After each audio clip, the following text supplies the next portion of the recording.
Selamat pagi, sahabat-sahabat asuransi di Indonesia. Kali ini saya kembali ingin sharing dengan topik Know Your Customer. Nama saya Andreas Fedipilar dan saya saat ini sebagai guru asuransi. Ya, kita mulai ya. Oke, Know Your Customer. Mengapa saya membahas kembali sebuah hal yang sepele bagi sebagian praktisi dan pemasar perasuransian. Jadi banyak orang yang menyampaikan bahwa know customer adalah hal yang simpel dan kemudian hal yang tidak terlampau penting, padahal sangat-sangat penting untuk dijalankan dengan benar. Ya, mengapa saya membahas? Jadi terus saja saat ini di tahun 2021 seperti kita ketahui bahwasannya banyak nasabah-nasabah unit link yang menjerit dan menangis karena mereka punya hasil investasinya tidak sesuai dengan apa yang dijelaskan oleh para pemasar, ya. Dan saya khawatir ini terjadi karena kekeliruan para pemasar menerapkan know your customer dalam pemasaran dan penjualannya. Jadi kita akan mulai kembali lagi, apa itu know your customer? Nah, mengapa terjadi kekeliruan dan apa yang keliru sih? Kita akan coba satu persatu ya. Oke, KYC bukan KFC ya. KYC, know your customer. Benarkah kita sudah mengetahui dengan benar dan mengaplikasikan know your customer dengan tepat? Saya agak ragu ya. Nah, KYC adalah dengan tujuan kita memahami dengan benar siapa saja prospek nasabah yang ingin ditawarkan jasa dan produk asuransi. Jadi kita harus paham benar siapa sih prospek kita? Apakah semua orang adalah prospek?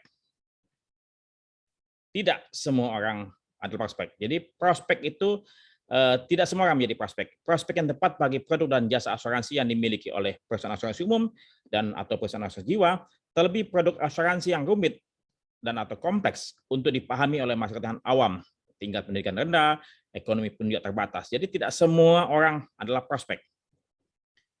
Dan kemudian tidak semua produk atau jasa asuransi cocok bagi setiap prospek.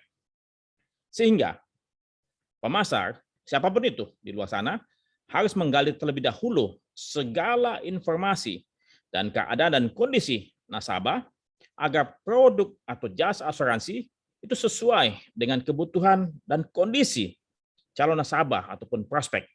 Ya, jadi kembali lagi, pemasar punya tugas adalah menggali semua informasi dan keadaan calon nasabah agar produk atau jasa yang ditawarkan sesuai dengan kebutuhan dan kondisi calon nasabah. Kondisi ini akan kita bahas satu persatu. Ya. Nah, bila mana terjadi kekeliruan penerapan KYC, siapa yang bertanggung jawab? Siapa? Saya khawatir tidak ada yang mengangkat tangan. Semua angkat kaki. Tidak ada yang berani bertanggung jawab. Tapi kalau masalah premi gede, komisi gede, semua angkat tangan. Nah, ini menurut opini saya. Ya, disclaimer, siapa yang bila terjadi kesalahan, siapa yang bertanggung jawab? Bila itu adalah karyawan perusahaan asuransi yang bertugas sebagai pemasar, maka perusahaan asuransi yang bertanggung jawab terhadap kesalahan, ya, kesalahan penerapan KYC. Dan perusahaan asuransi bertanggung jawab terhadap apapun klaim yang terjadi, dia harus bertanggung jawab. Kemudian agen asuransi, ya, nah agen sesuai dengan undang-undang perasuransian adalah bagian dan bekerja untuk perusahaan asuransi, maka kesalahan kekeliruan yang dilakukan oleh agen, baik agen asuransi jiwa maupun agen asuransi umum, adalah tanggung jawab perusahaan asuransi. Stop berdalih. Terkait dengan bank insurance, bila pegawai asuransi yang ditempatkan di kantor-kantor bank yang melakukan kekeliruan dalam KYC, maka perusahaan asuransi lah yang bertanggung jawab, baik umum maupun jiwa. Bank insurance, bila pegawai bank yang melakukan penjualan produk asuransi kepada nasabah-nasabah bank, maka harus dilihat lagi kembali PKS bank tersebut dengan perusahaan asuransi. Namun saya berpikir itu adalah kesalahan bank yang tidak melatih pegawainya dengan benar. Nah, bila dilakukan oleh pegawai perusahaan pialang asuransi, maka kesalahan penerapan KYC adalah kesalahan perusahaan pialang asuransi. Know your customer keliru dilaksanakan bila begini. pemasar tidak mengungkapkan semua informasi yang dibutuhkan dan penting diketahui oleh calon nasabah terkait dengan jenis, tipe, karakteristik, risiko, dan beban biaya yang terkandung dalam produk dan akan menjadi beban calon nasabah, di mana sebenarnya calon nasabah tersebut bila diberitahu, ya ternyata tidak cocok untuk ditawarkan produk dan jasa asuransi tertentu. Ya, karena kembali lagi tidak semua prospek cocok untuk dipasarkan, tawarkan jasa asuransi, dan tidak setiap produk sesuai dengan prospek. Jadi harus betul-betul digali. Nah, pemasar keliru menggali financial interest ataupun terkait dengan instrumen interest atau asas kepentingan, apakah dia benar-benar pantas atau layak atau secara legal berhak menjadi tetanggung ataupun menjadi pemegang polis, pembayar premi dan ahli waris, ya. Apakah dia pemilik harta atau penyewa? Nah, di sini yang saya lihat banyak sekali kekeliruan terjadi, di mana pembayar premi asuransi tidak ada hubungannya, tidak ada hubungan darah, tidak ada hubungan bisnis dengan tertanggung ataupun pemegang polis. Nah, di sini APU PPT harus betul-betul ditegakkan. Dan ini terjadi banyak sekali di perusahaan-perusahaan asuransi jiwa yang menjual jenis asuransi yang berbalut investasi. Jadi betul-betul perusahaan asuransi tidak boleh berdalih bahwa itu kesalahan agen ataupun kesalahan pemasar. Itu adalah kesalahan perusahaan asuransi yang tidak mendidik agennya ataupun pemasar dengan benar. Jadi harus ada hubungan bisnis ataupun hubungan darah antara tertanggung, pemegang polis, pembayar premi, dan ahli waris. Tidak ada alasan apapun.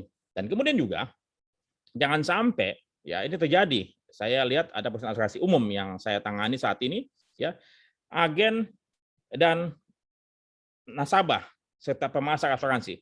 Agen tahu bahwasannya si pemilik bangunan bukanlah yang menghubungi dia. Jadi hanya penyewa yang menghubungi perusahaan agen dan perusahaan asuransi, ya. Jadi yang dimasukkan dalam nama tertanggung hanyalah nama penyewa. Padahal dia tahu penyewa ini tidak memiliki interest, tidak memiliki kepentingan keuangan terhadap bangunan. Semestinya si nasabah sudah memberitahu bahwa ini saya menyewa bangunan ini.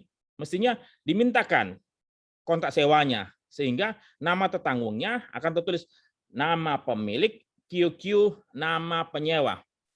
Kekeliruan penerapan instrumentasi ini di mana pemilik bangunan tidak tercantum dalam polis sementara si penyewa ya membayar premi atas bangunan setelah 3 tahun dan tidak mau dibayar klaimnya adalah kesalahan fatal. Perusahaan asuransi menerapkan insurance trust dan tidak bertanggung jawab terhadap klaim yang terjadi, padahal preminya diterima. Saya tidak usah sebut nama perusahaan asuransinya, tetapi nanti saya bisa sampaikan kalau misalnya secara informal. Nah, termasuk kesalahan pencantuman pemegang polis, tertanggung dan ahli waris pada asuransi jiwa pendidikan. Jadi bisa begini, ya seringkali agen ataupun pemasar tidak ataupun keliru dalam mencantumkan, katakanlah ini menawarkan sebuah asuransi pendidikan kepada sebuah keluarga, ya. Nah, yang menjadi tertanggungnya adalah anaknya, yang jadi ahli warisnya adalah bapaknya. Kan terbalik mestinya. Yang menjadi tertanggung, ya, bila mana tertanggung meninggal ayahnya, ya, maka uang asuransi pendidikan tersebut cair untuk sekolah anaknya. Jadi jangan sampai salah, anaknya sebagai tertanggung, ahli warisnya sebagai bapaknya. Ya, jadi ini betul-betul harus dipahami dengan baik oleh para pemasar. Dan kekeliruan ini banyak sekali tipenya, ya, banyak sekali ragamnya. Kita akan coba lihat ke belakang. Nah, jadi know your customer itu bukan cuma sekedar secara kertas, tetapi dan bukan juga berisi data formal yang tidak mengandung esensi, ya, dari know your customer. Jadi intinya bukan cuma secara kertas yang berisikan nama, alamat, NIK dan segala macam. Bukan itu. Tapi lebih dari itu. Jadi kita harus tahu esensinya apa. Nah, melainkan lebih dari itu. Kita akan coba lihat. Sehingga format dan cara melakukan know your customer yang saat ini terjadi, yang ada, harus dirubah secara radikal dan drastis. Itu permintaan saya. Karena selama ini banyak terjadi kesalahan di lapangan. Guna apa? Guna menghindari kesalahan pemasaran dan penjualan pembelian produk asuransi yang merugikan masyarakat Indonesia. Know your customer pertama kali apa? Tentu nama tertanggung, ya, nama pemegang polis, mesti tahu, nama ahli waris, nama pembayar premi, itu mesti ada hubungannya, ada relasinya. Tidak boleh katakanlah nama tertanggung sama nama pembayar premi tidak hubungannya, atau nama ahli waris tidak ada hubungannya dengan nama tertanggung. Itu mesti sama apa? Harus ada relasi, harus ada hubungannya. Dan ini mesti dipahami, ya. Dia sebagai pemilik atau sebagai penyewa atau sebagai kreditur atau sebagai lesi. Kita coba lihat lagi. NIK, jelas. NIK dan NPWP juga mesti tambahkan. Anda tambahkan sendiri NPWP. Alamat, jelas. Ya. Kemudian usia. Ini juga mesti perlu diketahui bahwasannya jangan sampai kita menjual produk asuransi yang tidak sesuai untuk usia-usia yang udah lanjut. Kita masa menawarkan asuransi jiwa untuk usia-usia di 60. Padahal sebetulnya asuransi jiwa tersebut sangat penting, perlu bagi siapa? Bagi para pencari nafkah atau breadwinner di usia-usia produktif. Ya, sementara kalau misalnya untuk asuransi jiwa untuk warisan boleh, tetapi itu pun juga premi akan lebih mahal. Ya, jadi mesti pahami, ya, menawarkan asuransi tertentu lihat usianya. Katakanlah misalnya menawarkan asuransi investasi, usianya sudah 60 tahun, apa 70 tahun. Buat apa mereka berinvestasi? Pekerjaan, ya, mata pencarian. Siapa dia? Apa profesi dia? Jangan sampai kita menawarkan produk-produk asuransi yang kompleks bagi orang-orang yang mata pencariannya tidak jelas ataupun tidak tetap, ya. Kita mesti memahami, jangan sampai katakanlah produk asuransi yang begitu kompleks ataupun preminya mahal kita tawarkan kepada nasabah-nasabah atau calon nasabah yang mata pencariannya pun juga terbatas dia punya income-nya, ya. Nah, apakah hanya itu saja informasi yang kita perlu ketahui? Tentu tidak. Tentu tidak. Tentu tidak. Masih banyak informasi yang kita mesti gali lebih jauh terkait dengan know your customer. Nah, bagaimana melakukan KYC yang benar? Pertama, ya, jadi know your customer yang pertama. Kita harus menggali informasi terkait insurable interest, ya, karena dalam prinsip insurable interest, prinsip yang kedua, ya, bahwasannya yang berhak menjadi tertanggung dalam polis asuransi adalah seseorang yang memiliki kepentingan terhadap aset ataupun terhadap subjek, ya, yang akan menjadi tertanggung. Ya, dia bisa sebagai pemilik, ya, sebagai karyawan atau sebagai penyewa atau sebagai kreditur atau sebagai lessor, itu mesti betul-betul harus dipahami, harus memiliki insurable interest. Kekeliruan, ya, menerapkan insurable interest dalam polis adalah kesalahan yang harus dihindari. Dan kalau bisa terjadi, kembali lagi, siapa yang bertanggung jawab? Kita lihat di atas tadi kan, ya. Jadi harus betul-betul diketahui, jangan sampai tadi yang membayar premi asuransi tidak ada hubungannya dengan tertanggung ataupun ahli waris. Ini jangan-jangan apa tujuannya apa? Pencucian uang atau pendanaan terorisme atau kejahatan. Mesti diperhatikan. Dan banyak terjadi di produk-produk asuransi berbalut investasi. Nah, sebagai pemilik aset harta tentu misalnya bisa dibuktikan dengan dokumentasi, ya, dia sebagai pemilik kendaraan, ya, dia sebagai pemilik rumah, itu jelas bisa dibuktikan dengan BPKB, STNK ataupun akte-akte yang dimiliki, ya. Dia sebagai pemilik, sebagai penyewa bisa dibuktikan juga dengan kontrak, saya sebagai penyewa. Nah, siapa yang memiliki bangunan? Oh, bukan saya. Jadi Anda tidak punya kepentingan untuk mengasuransikan bangunan. Jadi Anda punya kepentingan hanyalah barang-barang yang ada dalam bangunan. Tetapi misalnya dalam kontrak sewa menyewanya dicantumkan bahwa bila mana terjadi kerusakan dan kerugian terhadap bangunan, maka penyewa yang bertanggung jawab. Maka, ya, penyewa harus mencantumkan, ya, nama pemilik, QQ, nama penyewa. Dan ini harus dijelaskan oleh pemasar, oleh agen, oleh pialang. Ya, kesalahan hal ini akan menjadi tanggung jawab masing-masing perusahaan. Ya. Dan siapa? Dia sebagai bank atau kreditur atau debitur. Jadi bank atau bank QQ debitur. Ya. Kemudian leasing company QQ nama lesi. Ini harus ada dua. Ya, tidak boleh satu. Karena kenapa? Dua-duanya memiliki kepentingan. Kesalahan hal ini menjadi tanggung jawab perusahaan asuransi ataupun perusahaan pialang ataupun bank. Nah, kedua, tadi masalah instrumen trust. Yang kedua, menggali informasi kondisi ekonomi, ya, dan bagaimana calon nasabah mengelola keuangannya. Jangan sampai kita menerobos saja. Ya, tadi kembali lagi, apa profesi dan mata pencariannya? Jangan sampai seorang nelayan yang penghasilannya mungkin tidak tetap atau pedagang bakso ataupun mungkin warung makan, warteg ataupun yang sederhana, kita bebankan premi yang tinggi dan yang tetap, ya. Jadi pastikan dia memiliki kemampuan, ya. Kemudian, berapa pendapatannya? Bisa nggak dia berbayar? Ya, coba lihat lagi. Bukan cuma hanya pendapatan saja, tapi kita mesti menggali lebih jauh. Ya, apakah pendapatan ini rutin? Ya, atau tidak? Tetap atau fluktuatif? Karena tidak semua orang Indonesia memiliki pendapatan rutin seperti pegawai negeri ataupun pegawai swasta. Pegawai swasta pun juga bisa dipecat. Tidak semua profesi memiliki pendapat tetap yang setiap bulan tetap, misalnya katakanlah 10 juta setiap bulan. Ada juga yang bisa dapat 20 juta, ada yang dapat tiba-tiba 3 juta, tiba-tiba kosong dalam bulan tertentu. Ya, jadi ini mesti dipahami.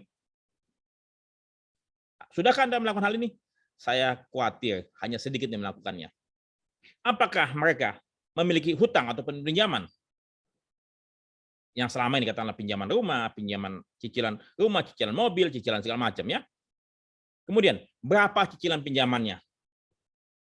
Anda tidak menggali sampai jauh itu. Berapa biaya hidup mereka? Juga tidak menggali, saya khawatir. Dan apakah masih ada dana leluasa atau ruang untuk bayar premi asuransi yang Anda bebankan? Kalau misalnya ternyata mereka punya pendapatan sudah tipis sekali ruangannya, ya bahkan mungkin mereka sudah gali lubang tutup lubang, jangan paksakan mereka untuk membeli produk asuransi yang Anda pasarkan. Anda dosa. Ketiga, menggali tingkat pendidikan, pengetahuan, pemahaman calon nasabah akan produk yang Anda tawarkan. Ya, jadi Anda harus pahami juga bahwasannya bagaimana nasabah punya pemahaman, pengetahuan.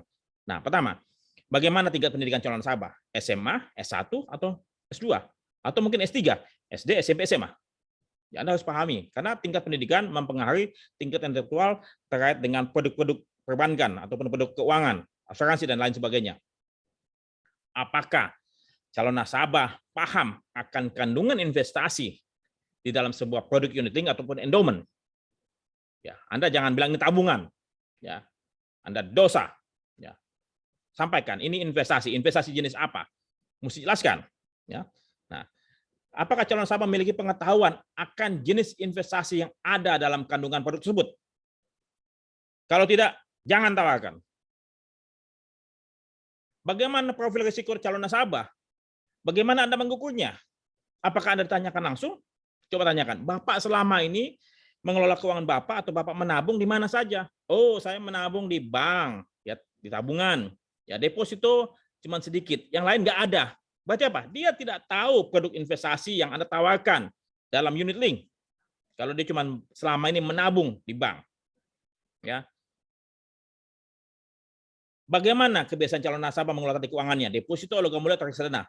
Kalau dia tidak pernah menyentuh reksadana ataupun saham, jangan tawarkan unit link. Kalau dia cuma punya tabungan dan deposito sebagian, ataupun emas sebagian. Karena sebagian besar masyarakat Indonesia masih sangat awam terkait dengan produk-produk keuangan yang rumit dan kompleks. Nah, yang keempat, menggali kebutuhan dan jelaskan kepada calon nasabah. Ya, menggali kebutuhan dan jelaskan kepada calon nasabah. Apakah calon nasabah baru pertama kali membeli produk asuransi ini atau sudah berulang kali? Jenis asuransi apa? Anda mesti gali lebih jauh. Kalau ternyata kali pertama dia beli asuransi, berarti apa? Dia belum paham bagaimana cara kerja asuransi. Anda jelaskan dari awal terlebih dahulu. Jangan tiba-tiba Anda langsung jualkan tawaran ini tabungan. Bukan tabungan, itu unit link. Kalau tabungan itu produk bank. Ya, jangan membohongi. Apakah calon nasabah membutuhkan proteksi atau investasi? Pastikan dulu. Ya, kalau ternyata saya memerlukan asuransi jiwa saja, kalau saya mati, saya akan dapat uang pertanggungan. Berarti apa? Dia hanya butuh proteksi. Ya. Kalau katakanlah saya mau menabung, saya mau dana saya berkembang, ya. Anda punya jenis asuransi apa? Tabungan atau apa? Investasi apa yang terkandung dalamnya? Jelaskan. Atau keduanya maka butuhkan. Jenis investasi apa yang calon nasabah butuhkan tadi? Tabungan atau reksadana atau saham? Ya, kalau katakanlah misalnya, wah investasi apa tuh? Reksadana apa tuh? Saham tuh apa tuh?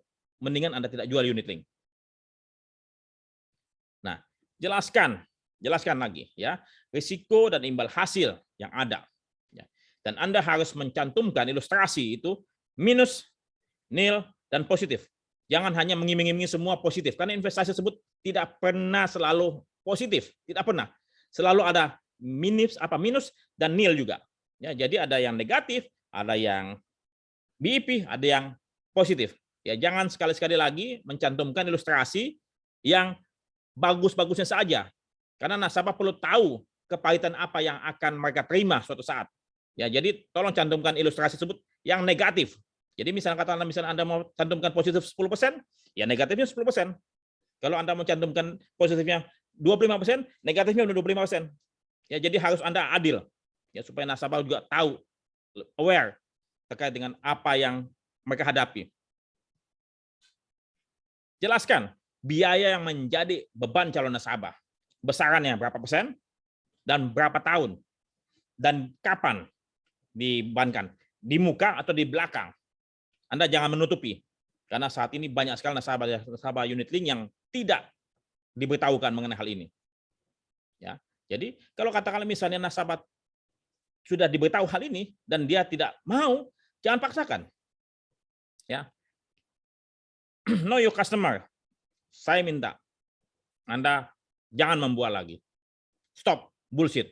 Ya, agar industri ini bisa bertumbuh dengan baik dan dipercaya. Ya, kalau Anda membual, ya Anda merusak tatanan industri ini. Ya, jangan memberikan harapan-harapan palsu. Jangan menyampaikan informasi-informasi yang keliru. Ya, ini pasti untung, ini punya konglomerat dunia, ya pasti dibantu, pasti cair. Jangan membual. Jangan menyembunyikan fakta atau informasi penting yang perlu diketahui calon nasabah. Ya, jangan membohongi, jangan membodohi orang lain untuk kepentingan Anda. Ya, jangan. Stop. Jual, tawarkan ya hanya kepada calon nasabah yang tepat. Ya, ekonomi, pengetahuan dan pengalaman. Jangan menjual kepada orang-orang desa yang pemahaman jenis pengalaman investasi pengetahuannya sangat terbatas. Jangan yang jual unit link ke orang desa. Karena mereka nggak tahu itu investasi unit link, saham dan segala macam. Reksadana dan segala macam. Tolong jangan jual. Cukup Anda jual asuransi murni ataupun paling top adalah endowment. Ya. Jual hanya kepada calon nasabah yang benar-benar paham. Jadi jangan sampai Anda menjual suatu produk asuransi kepada nasabah yang tidak paham. Anda bisa berdalih ya bahwasannya saya berikan waktu 14 hari untuk menjelaskan atau untuk kepada nasabah untuk membaca. Anda dosa. Anda memakai escape clause hal ini ya. Semestinya nasabah paham terlebih dahulu baru beli. Bukan beli dulu baru paham. Anda membiarkan nasabah tidak paham, Anda biarkan nasabah untuk mencari tahu sendiri. Padahal kewajiban kita adalah memberitahu kepada nasabah apa saja yang penting buat mereka ketahui. Ya, jadi berikan pemahaman, edukasi dengan benar sehingga nasabah paham, ya, terkait dengan risiko, terkait dengan beban, terkait dengan jaminan pengecualian dan bagaimana mereka menikmati ataupun mengklaim mereka punya haknya. Itu harus dijelaskan. Ya, Anda sebagai pemasar harus betul-betul memahami hal tersebut. Ya, saya percaya juga tidak mau dibohongi oleh pemasar lain. Ya, Anda mesti pahami terlebih dahulu, baru putuskan membeli. Jangan membeli suatu produk baru membaca apa itu isinya. Ya, jangan gunakan agama atau apapun untuk menghalalkan segala cara memasarkannya. Ya, saya khawatir banyak sekali orang Indonesia ini yang gampang ataupun mudah terbujuk rayu dengan berbagai macam keyakinan-keyakinan, ya. Padahal sebetulnya kalau asuransi adalah bisnis, ya, tidak ada kaitan dengan agama. Ya, asuransi adalah bisnis komersial, ya, bukan bisnis sosial. Tidak ada yang mau memberikan Anda klaim dengan cuma-cuma, ya. Kembali lagi asuransi adalah komersial, bisnis, ya, yang dimana para investornya harus mendapatkan keuntungan. Kalau misalnya sosial itu adalah panti asuhan di masjid, di gereja, dan lembaga-lembaga sosial lainnya. Jadi kembali lagi, asuransi adalah sebuah bisnis komersial. Nah, kemudian harapan saya, ya, know your customer ini harus direview ulang mengenai formulirnya dan tata cara melakukannya. Karena selama ini sekedar apa? Sekedar basa-basi, ya, sekedar basa-basi. Tidak pernah dijalani dengan benar di lapangan. Anda bisa cek. Kemudian, kenapa? Ya karena ini demi industri perasuransian yang lebih martabat dan dipercaya untuk masa depan industri ini sendiri. Kenapa? Karena kalau katakan misalnya kita tidak bisa dipercaya dan mengecewakan banyak orang, industri ini tidak akan bertumbuh. Saya care dengan industri ini karena saya selama hampir 35 tahun hidup dari industri ini. Dan saya ingin meninggalkan sesuatu yang baik untuk anak cucu saya ke depan, untuk generasi mendatang. Bahwa industri ini bagus, mulia, tetapi kemudian dikotori oleh kita-kita yang melakukan hal-hal praktik yang tidak benar. Baik disengaja maupun tidak sengaja. Ya, guna menghindarkan kerugian di pihak masyarakat, ya, dan meningkatkan kepercayaan masyarakat tentunya. Ya. Jangan jual unit link kepada orang yang tidak paham reksadana dan cara bekerjanya. Pesan saya. Ya, jadi jangan jual unit link kepada orang yang tidak paham dengan reksadana atau cara bekerjanya. Ya. Jangan jual unit link kepada orang yang tidak paham apa itu pasar modal dan manajemen investasi. Sekali lagi, jangan jual unit link kepada orang yang tidak paham itu apa itu pasar modal dan apa itu manajemen investasi. Pesan saya, jangan menjadi vampir. Ya, vampir yang hidup dengan menghisap darah orang lain. Ya, Anda bisa berbahagia, Anda bisa beli mobil, Anda bisa beli rumah kaya raya, sementara para nasabah Anda kecewa, mereka punya uang pendidikan anak-anak mereka hilang, mereka punya masa depan pensiun mereka juga terbengkalai. Ya, tanggung jawab Anda saat Anda mati nanti akan Anda ditanyakan. Ya, jangan jadi vampir, tapi jadilah vendetta yang berjuang bagi kebaikan orang lain. Ya, jangan jadi vampir, tapi jadilah vendetta, ya, yang berjuang bagi orang lain. Demikian dari saya, Andreas Verbilor. Asuransi itu mulia, yang mengotorinya adalah para praktisi dan tertanggung jahat. Ya, saya bisa dihubungi di Etikat Academy dan bisa asuransi. Dan saya berharap materi ini bermanfaat buat Anda semua, dan kemudian jangan kapok berasuransi, karena asuransi itu baik adanya, dan Anda harus betul-betul kritis dan benar-benar mencari tahu. Ya, kalau misalnya Anda tidak tahu, Anda bisa bergabung dengan Facebook Group Lentera Asuransi Indonesia, atau Anda bisa hubungi saya ya di Etikat Academy ataupun bisa asuransi. Demikian dari saya, semoga bermanfaat. Salam etikat baik. Terima kasih.